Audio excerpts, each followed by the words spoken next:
저희가 오랜만에 유튜브 영상을 찍습니다. 간단하게 인사하고 시작하죠. 저는 북서번트 이정우 목사고요. 안녕하세요. 노바 기독교 교육연구소 소장 이현수 목사입니다. 노바 기독교 연구소가 뭐예요? 네, 새롭게 차렸습니다. 한번 얘기해 주시죠. 네, 잠시 소개해 드리도록 하겠습니다. 네, 제가 기독교 교육기관에 이제 기관 사역을 내려놓고 독립을 하게 되었습니다. 이 새로운 질서와 이 변화된 비전 그리고 행동과 인식의 변화를 추구한다라고 해서 기독교 교육과 세계관을 이제 전문으로 좀 다루는 그런 이제 교육연구소를 설립하게 되었습니다. 많이 관심 가져주시고 많이 불러주시면 섬기겠습니다. 감사합니다. 네네. 그럼 우리가 지금 그 연구소에 와서 찍는 거잖아요, 그죠? 예, 우리가... 맞습니다. 네. 여기가 지금 연구소입니다. 연구소. 네, 연구소이자 뭐 촬영장이자 뭐 이제 또 논문도 준비하시니까 논문 뭐 집필하시는 곳이자 보니까 이제 여러 사람들이 오는 공간으로 쓰임 받았으면 좋겠는데 궁금하신 분들은 한 번쯤 와보시면 그것도 참 좋겠다라는 생각도 들고 오늘 그래서 처음 이제 여기에서 찍는 첫 촬영이니만큼 이런저런 이야기를 좀 이렇게 좀 주제를 나눠보려고 하는데 오늘 첫 번째 이야기는 그 24년 책에 대한 이야기를 한번 나눠보려고 해요. 그래서 제가 이제 얼마 전에 피드로도 작성하기도 했는데 또 우리 이현수 목사님 생각도 궁금하고 또 이 영상을 보시는 분들은 또 나름의 24년 신앙서적은 이랬던 것 같은데 하는 생각들을 하실 수 있을 것 같아요. 그래서 그 이야기를 먼저 한번 들어보려고 하는데 24년에 중요하게 생각됐던 신앙서적에 좀 국한된 얘기긴 합니다. 신앙서적 출판계의 트렌드, 인상 깊었던 어떤 키워드가 있다면 어떤 게 있을까? 한 가지씩 얘기해볼까, 이제. 첫 번째로. 개인의 스토리. 이렇게 한번 적어보도록 하겠습니다. 네. 무슨 뜻일까요?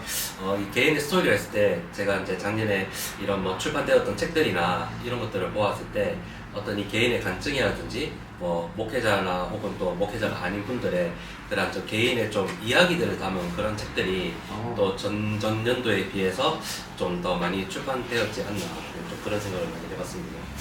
비슷한 생각을 저도 했는데 이제 저는 PD에 공개를 한 내용이니까 저는 그 생각을 했어요. 24년 독서 그 출판계에는 비목회자들이 쓰신 책들이 주목을 받았다라는 생각을 했거든요. 그러니까 대표적인 저자들로는 뭐 연초에는 뭐 신혜라 씨가 있었던 것 같고 또 후반부에는 조혜련 씨가 쓰신 성경 이 성경이 그렇게 잘 팔리더라고. 아무튼 그렇기도 했고 또 황해찬 PD가 쓰신 소셜미디어 사역을 부탁해라는 책도 그렇고 어떻게 보면은 목회자가 쓴 어떤 설교질 신앙적인 메시지가 아닌 어떻게 보면 좀 더 공감대를 얻는 입장에서 그 관점을 가지고 쓰신 책들이 많은 어떤 사랑을 받았던 또 주목을 받았던 해가 아니었을까. 또 연결해서 생각해보면 개인의 간증일 수도 있고 개인의 스토리들이 주목받은 어떤 그런 한 해가 아니었을까. 혹시 그런 책들 가운데 제일 저는 몇 번 얘기를 들었는데 좀 개인의 간증과 이야기를 담은 책들 가운데 가장 인상적으로 생각하셨던 책은? 저는 개인적으로 그 세운북스에서 간증의 재발견 이런 시리즈로 이제 그 전년도하고 그리고 작년에 이렇게 많이 출판을 했는데요. 네네. 그래서 작년 초에 출간되었던 우리 정민교 목사님께서 쓰신 빛 가운데로 걸어가며 이라는 책이 참 인상 깊었고요. 그리고 제가 아직 다 읽어본 건 아닌데 그 간증의 재발견 시리즈 중에 권율 목사님께서 쓰신 전능자의 그늘이라는 책이 있습니다. 특히 저희 이제 권율 목사님도 저랑 직접 친분이 있는 건 아니지만 이제 저랑 비슷하게 그 연구소 사역을 이제 하시는 분이신데 또 이런저런 또 사연들이 많으시더라고요. 네, 그래서 좀 앞으로 좀 그 책을 좀 주목해서 좀 읽어보고 싶다는 그런 생각을 했습니다. 네, 지금 저희가 이제 촬영하는 이 환경이 연구소이지만 이게 이제 핫플레이스에 있다 보니까 그죠? 이 플레이스에 있다 보니까 이 현장감이 아주 생생한 곳이에요, 그죠? 나중에는 왜 그런 거 하면 좋을 것 같아요. 왜 라디오 막 공개 방송할 때 MBC, SBS 이런 데 보면 1층에 라디오 녹음하고 막 길 가는 사람들 막 찍잖아요. 막 같이 이렇게 공개 방송처럼 하고 막 지금만 소리 들리고 지금 그죠? 이런 현장감을 생생하게 전달하면서 저희가 지금 촬영을 하고 있다는 거. 그러니까 이거는 와 진짜 라이브다. 맞습니다. 저희가 진짜 라이브다 라는 거를 알 수 있게 되고 지금 막 그런 것 같습니다. 자, 그럼 또 다른 키워드 어떤 게 있었을까요? 저는 이제 또 목회자이니까 목회자의 입장에서 좀 이 부분은 조금 주춤했다라고 느꼈던 게 주춤했다고 인상적이었던 거. 네, 주춤했던 게 그러니까 좀 주석과 강해 설교의 이 출판 저조 이게 좀 키워드가 좀 긴가요?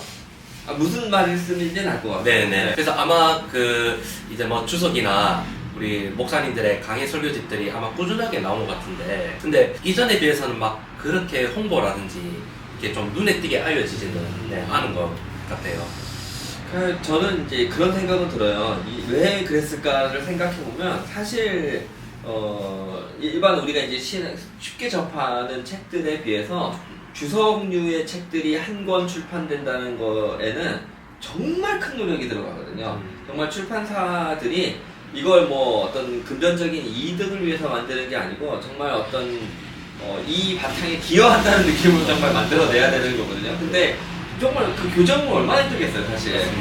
많은 인력과 돈이 들어가죠. 대부분은 또 번역서니까 로열티부터 해서 많은 노력이 들어가는데 그만큼 어쩌면은 24년 출판, 특별히 이제 기독교 출판 시장이 녹록치 않았다. 그걸 실행으로 옮기는데 참 어려운 어떤 여건들이 있었지 않았을까. 라는 생각도 들고, 그거하고 이제 똑같이 어떻게 보면 오늘 이제 맞춘 건 아닌데, 이렇게 연결되어지는 키워드들이 있는 것 같아요. 이제 제가 생각한 키워드 중에 하나는 뭐였냐면, 스테디셀러가 강세를 보였다. 그러니까 원래 인기 있던 책들이 그냥 계속 인기 있었던 한 해였다. 예, 워낙에 책 잘 써주시던 저자분들의 책이 24년에도 인기를 얻었던 해였다. 왜 그런가 보면 시험적이고 어떤 도전을 하는 어떤 방식의 어떤 저자를 발굴하고 그렇게 해서 이제 기획을 하고 어떤 출판을 한다는 것도 아까 주석류 어떤 그런 책들처럼 사실은 출판사 입장에서는 이제 애써야 되는 일이거든요. 근데 그렇지 않고 안정적인 어떤 책 출판이 무엇이 있냐 하면 이제 고전, 스테디셀러, 원체 책을 잘 어떤 인지도를 가지고 써주시는 저자분들의 책. 그러다 보니까 24년에 보면 리커버가 그렇게 많아요. 맞아요. 리커버가 그렇게 많이 나오고 뭐 심지어는 뭐 몇 주년 그 의미를 사실은 다 부여를 하긴 하지만 어떤 속마음을 살펴보면 이런 어떤 속사정들이 좀 있지 않았을까. 그래서 고전을 다시 리커버한다든지 인기 있는 저자의 책이 새로 나온다든지 심지어는 어떤 책이 좀 좋았으면 그 책의 스터디 버전이 나온다든지 뭐 그런 식으로 해서 이제 그게 좀 안정적인 어떤 출판사의 생존 전략이 아니었을까라는 생각도 들고, 참 이건 어떻게 보면 이제 독자의 입장에서는 손해죠. 좋은 책들을 공급받을 수 있는 여건이 좀 아쉬웠다라고 하는 부분이 있을 것 같고, 마지막으로 한 가지 더 키워드 있다면 그냥 24년 생각하니까 나는 이 생각이 난다. 이거는 이제 작년에 이제 그 정세하고도 국내 정세 네. 그리스도인을 어떻게 살 것인가는 질문이 매 년마다 있었는데 그 전에는 뭐 공적 신앙 그리고 공공 신학 이런 키워드들이 그 관련된 책들도 출판되고 또 많은 관심들이 있었던 것 같아요. 근데 좀 작년에 이제 이 국내에도 여러 가지 이제 이슈들이 있었죠. 그 전에 어떤 이 공적 신앙, 공공 신학에 대한 좀 이런 관심보다 더 그런 관심들이 좀 많을 법한데도 좀 상대적으로 좀 이런 부분에 대해서 좀 크게 주목되지 않았다라는 생각도 좀 들었습니다. 듣고 보니 이럴 수 있겠다는 생각은 들어요. 왜 너무 막 우리가 힘들면 힘든 드라마 안 보고 싶은 것처럼 맞아요. 너무 힘들 때는 그냥 기분 좋은 거 보고 싶은 것처럼 오히려 그런 시간을 잘 넘어서신 아까 이제 처음 얘기하신 어떤 신앙으로 인하여서 어떤 어려움을 잘 극복하고 그런 이야기들에 어쩌면 우리가 좀 더 마음이 가지 않았을까라는 생각도 들고, 저는 세 번째 키워드로 독서 모임의 영향력을 들었는데 이건 이제 살짝 제가 독서 모임을 하고 있어서 또 생각한 걸 수도 있지만, 사실 한 해를 저희가 독서 모임을 하는 입장에서 생각해 보면 다른 모임들은 어떤 책들 하지 이것도 알게 되고, 그럼 지금은 어떤 책들이 인기를 얻고 있지라는 것도 같이 이제 보다 보면 독서 모임에서 좀 때가 지난 어떤 책들인데도 다루게 되거나 모임에서 이제 함께 읽게 되면 이렇게 베스트셀러 순위에도 보이고 갑자기 이제 주목을 받는 현상들을 보게 되는 거죠. 그러니까 이건 이제 제가 PD에도 적었지만 사실 우리 기독교 출판계가 크지 않잖아요. 그래서 막 조금만 어떤 약간 관심을 받으면 금방 두각을 나타내고 사람들의 눈에 띌 수밖에 없는 어떤 시장의 크기이다 보니까 좀 주목받는 독서 모임들이 어떤 책을 선정하느냐도 영향을 끼친 한 해이지 않았을까. 또 그런 입장에서 생각해보면 독서 모임들마다 책을 선정하고 좀 이렇게 어떤 홍보하는 그 부분에 있어서 기여한다는 걸 고려하면서 고민하면서 책을 좀 잘 골라야겠다.